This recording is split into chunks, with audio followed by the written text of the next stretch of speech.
Itan Shalom here. I would like to talk today about holding grudges. It's completely normal for human beings to get angry and to be frightened. And it's not just completely human, it's completely mammal. It's completely animal to fight and or flee in order to survive, in order to live, to not die. And that means that in the face of real or perceived danger, we fight or flee or freeze. And that's what our nervous system is hardwired to do. And the emotions that are associated with fighting, the emotion that's associated with fighting is anger.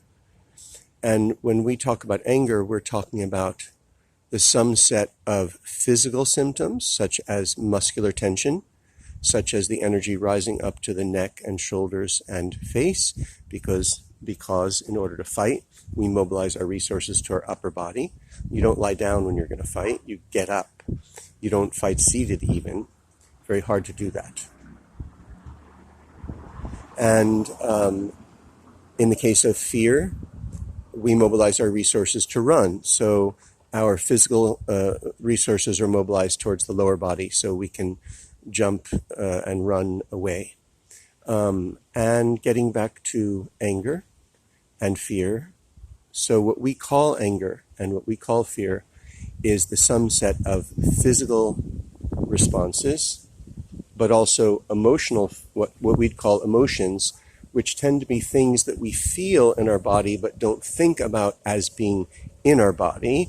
But most of our emotions we kind of feel in the chest, which is why every society has metaphors involving the heart and also the liver and spleen for emotions, like venting your spleen in older English.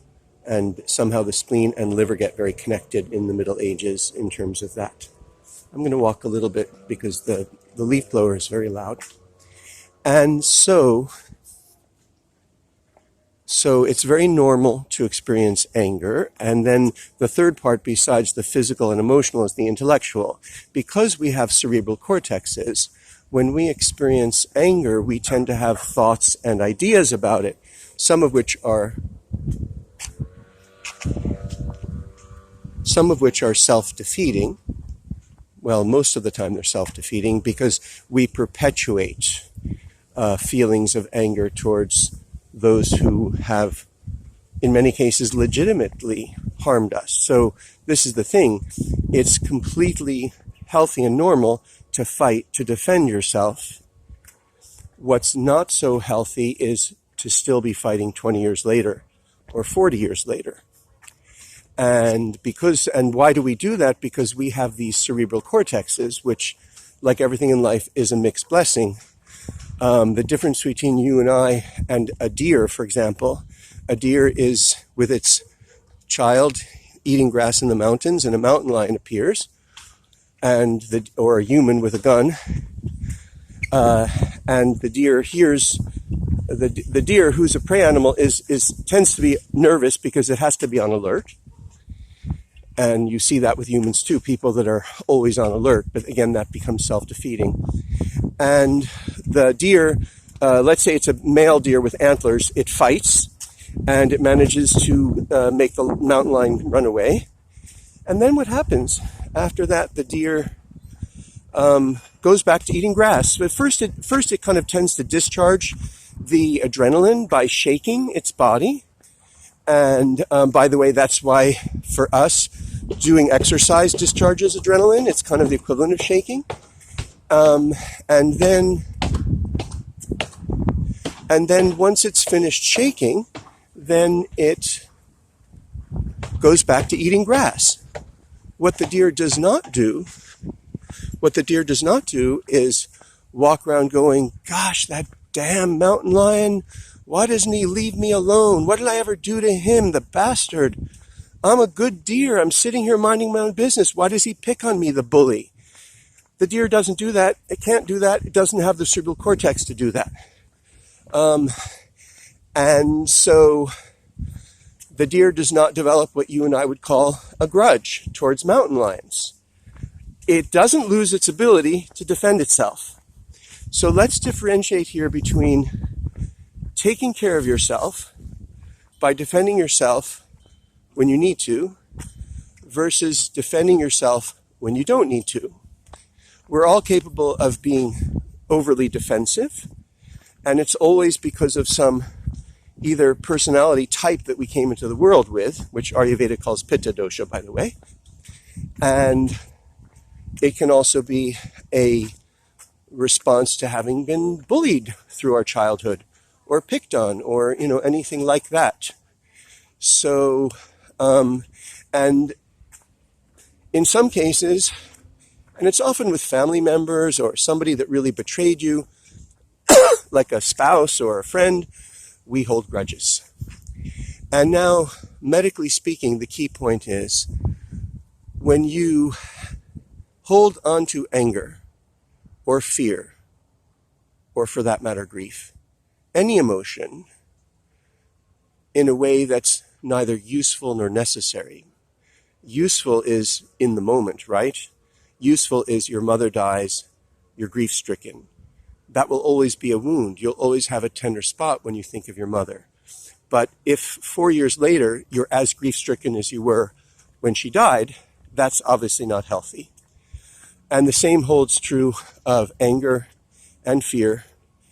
And this is, in Chinese medicine,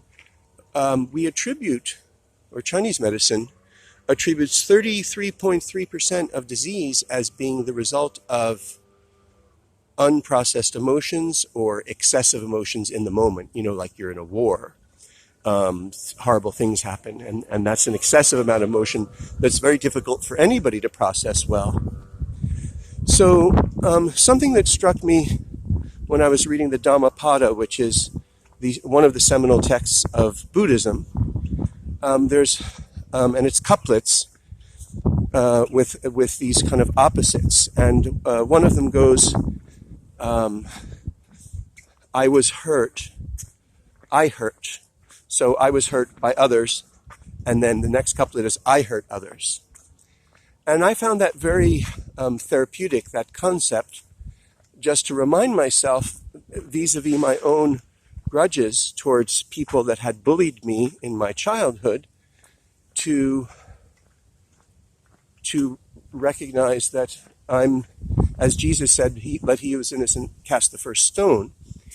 And what that leads to is a kind of softening. And so now let's talk about what's called mindfulness vis-a-vis grudges, and how can you work therapeutically with emotions through meditation. Well, some of you will have heard about something that's called loving kindness meditation, which is a not entirely accurate translation of the term metta. Metta meditation, M-E-T-T-A. And without getting into the linguistics of the translation, one of my teachers, Ajahn Jeff Thanissero Bhikku, who is a wonderful teacher who has lots of online stuff, and has a monastery here in San Diego County in Escondido. He talks about metta as implying unconditional goodwill. Not exactly loving kindness, but actually that's what loving kindness is. Loving kindness is unconditional goodwill. In fact, a patient of mine who's in AA, when talking about the foundations of Alcoholics Anonymous, and he used the word love, and I said, well, what do you mean by that? Because, in the US, people bandy the word love around all too easily, because it's a pretty serious thing to love. It's way harder to love in real life than it is to just feel a feeling of love, when you look at your dog or somebody that you're infatuated with, perhaps. And love, and he said love is allowing other people to be different, allowing other people to be different. So he's already describing non-judgment, the practical application of non-judgment, because we all every last one of us judges people who are different, and we want people to be the way we want them to be, and they're never the way we want them to be. And so what we do with that is we make them wrong because they're different. You see that in racism, you see that in interpersonal relationships constantly. We all do it. It's hard not to do it. The only way to not do it is to practice not doing it. That's the whole point of the ethics of various religions, or the ethics of humanism, is to practice not doing that. And so he said, love is allowing other people to be different, and this was the kicker, and or wrong. Allowing other people to be wrong. This is getting back to, we're talking about grudges now. Allowing other people to be wrong. I was hurt by this person. I've also hurt people. Allowing yourself to be wrong, allowing other people to be wrong, doesn't mean that there's no consequences. It doesn't mean that you don't try to turn your behavior around and make amends, and or what's the word I'm thinking of, teshuvah. Anyway, to change your behavior. Of course you do. And the way that you change your behavior actually is if you're spending your whole life ashamed of your mistakes, you're much less likely to actually change your behavior than if you stop using mindfulness and allow yourself, while grounded in mindfulness of the in and out breath, allow yourself to feel that awful sensation in your body that you feel when you're ashamed of your behavior. It's interesting that the feelings of shame in the body involve a sort of tingling in the spine and the low back, and even down slightly into the tailbone. We have feelings of, that's where we feel shame. I can't explain to you the neurobiology of it, but I guarantee you there is a neurobiology that could be explained if it was studied. You know, what part of your brain is involved with shame? Because we know there's parts of the brain involved with every different emotion. Every different mental activity has a part of the brain. And then what part of the central nervous system does it stimulate? So, shame is kind of in the family of emotions that also involve when you feel something's creepy, something's when you're walking and you feel something in your back, and then you look and there's some creepy person or something like that. Anyway, I'm not going to go on a tangent about that, but shame.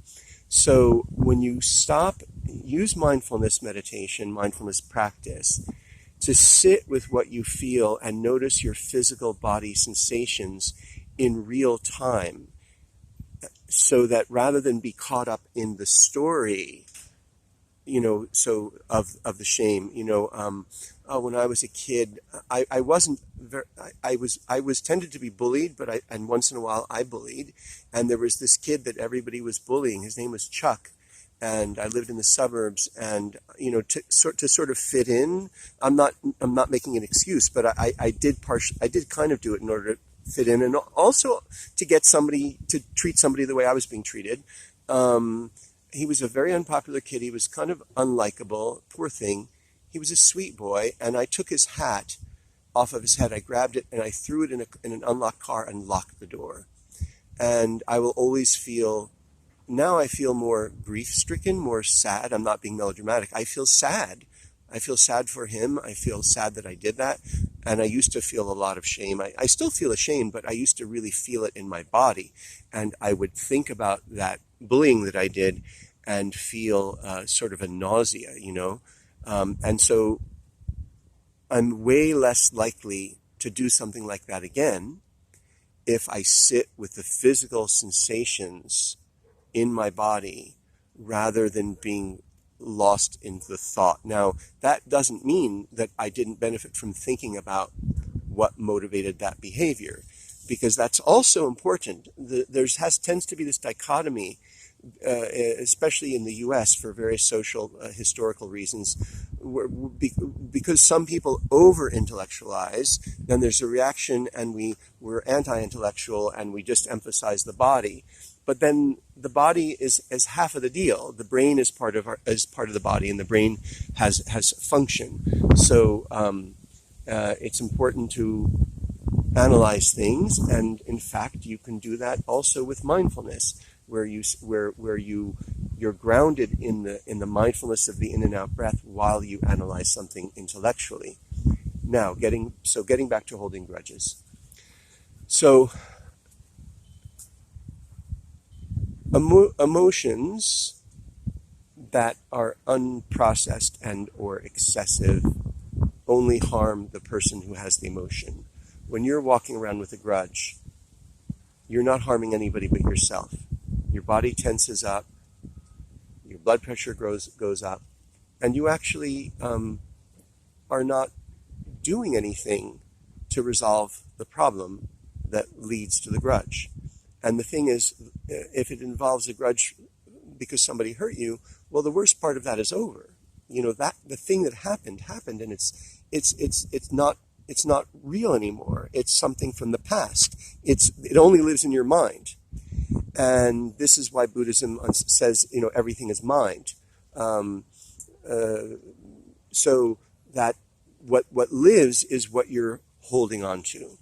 And when people say, oh, just let it go, New Age types, often I found that a little bit hard in acupuncture school. People who weren't facing things would say, let it go. And what they were really doing was repressing. So the way to actually let go of things is to be present with them, to sit with them. You can't clean out your closet without opening the door, turning on the light, taking everything out, dusting it off, cleaning the shelves, looking at the stuff in the closet and deciding what you want to hold on to and what you want to keep and what you want to discard. That's how you clean the closet. You don't clean your closet by locking the door and saying, I've cleaned my closet. And so saying that you're letting something go without processing it, you're only lying to yourself, to be perfectly honest. So now I want to get back to metta meditation, metta practice. So you have a grudge. Here's how metta practice works. You can do it as a sitting meditation, and that's really helpful. But you can also do it in real time. Let me start with the sitting meditation. So metta is unconditional goodwill. So you look at your baby, you look at your child, and you feel, hopefully, unconditional goodwill. May you be happy. May you be healthy. May you be safe. Ajahn Jeff uses the phrase, may you experience true happiness. I personally find that wishing someone true happiness rather than happiness is too much of a qualification, in that that's a really easy way to not actually be genuine and unconditional, because there's a concept in Buddhism that I learned from Ajahn Jeff about sympathetic joy. So if I look at someone who's harmed me and I say in my mind, I wish you true happiness, that could also be, I don't really want you to be happy now. So I learned from an earlier teacher, Joseph Goldstein, may you be happy, may you be healthy, may you be safe. I prefer that. So the way to practice metta, and so Ajahn Jeff makes the point, let's take some awful human being like Hitler. If he had been happy and healthy, he wouldn't have done what he did, right? Everything he did came from a deep, dark place of rage and shame and anger. If the remedy for that is happiness, the remedy for darkness is to turn on the light. The remedy for cold is for the sun to come out, right? So you can't make cold go away by being angry at it. So, and you can't make anyone else happy unless you are happy. So you sit as you're going to do mindfulness practice. Sit, pay attention to the body, mindfulness of the in and out breath. And I would refer you to the earlier videos or anywhere to learn how to do that. So sit, cultivate a whole body awareness for a moment. Be mindful of your in and out breath. And start with yourself. May I be happy. May I be healthy. May I be safe. You can repeat that in your mind once. You really only have to say it once. It's not a mantra. And then when you say that, notice what you feel in your body. Pay attention to the physical sensations that your body experiences in response to that thought. Notice whether you feel good or bad. Some people, when they say that, they feel ashamed.